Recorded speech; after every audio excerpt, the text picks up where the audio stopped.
Hello beautiful people, আসসালামু আলাইকুম। জুম্মা মোবারক সবাইকে। কেমন আছেন সবাই? আশা করছি সবাই ভালো আছেন। আপনাদের দোয়া ও ভালোবাসায় আমিও ভালো আছি। শুক্রবার যেন কাজের কোনো শেষ নাই। শুক্রবারে কাজ আগাতেই চায় না। একে তো বাসায় সবাই থাকে, আর সেকেন্ড তো কাজও জানি কেমন কেমন করে অনেক বেশি বেড়ে যায়।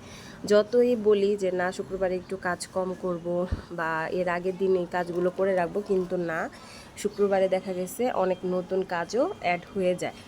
তো সকাল সকাল নাস্তা শেষ করে চা না খেলে তো ভালোই লাগে না, কাজের কোনো এনার্জি পাই না। তো সবাই মিলে চাটা খেয়ে চলে আসলাম রান্নাঘরে। এই যে রান্নাঘরে ঢুকলাম, বের হইতে হইতে কখন যে বের হব তার কোনো ঠিক নাই। তো থালা বাসন ধুয়ে বেসিনটা ক্লিন করে আজকে ভাবলাম যে একটু গরুর কলিজা রান্না করব। এর আগে একদিন রান্না করেছিলাম, তারপর বাকিটুকু আবার রেখে দিয়েছি। তো সেটাও আজকে রান্না করে ফেলবো। এটা হচ্ছে কুরবানির গরুর যে কলিজাটা, সেটা খেতে মনে নাই। তো অনেক দিন পর ফ্রিজ ক্লিন করতে গিয়ে দেখি যে না, এবছর তো গরুর কলিজা খাইই নাই। তারপর সেদিন একটু রান্না করেছিলাম, আজকে বাকিটুকু রান্না করে ফেলবো। তো কলিজাগুলো আমি প্রথমে সেদ্ধ করতে দিব। তো বরফ এখনও ছুটে নাই, তো সেদ্ধ করতে দিলে এমনিতেই ছুটে যাবে, এটা নিয়ে আর বসে থাকবো না। আর একটু গরুর মগজও ছিল এই কলিজার ভিতরে, তো এই মগজটুকু আবরারের জন্য তুলে রাখবো, ওকে এটা আলাদা করে খাওয়াবো। খুবই অল্প, সবার হবে না, তাই আমার ছেলের জন্যই তুলে রাখলাম আলাদা করে। এটাও ভুনা করে ফেলবো। তো এগুলো আমি এখন সিদ্ধ করতে দিচ্ছি। এখানে কলিজা, তারপর হচ্ছে ফ্যাপসা মিক্স করা ছিল, একদম কাট করাই ছিল। তারপর এই তো আমি ভালো মতো ধুয়ে নিচ্ছি। যতই ধুই ততই মনে হয় যে রক্ত বের হয় না, কি লাল লাল পানি বের হচ্ছে।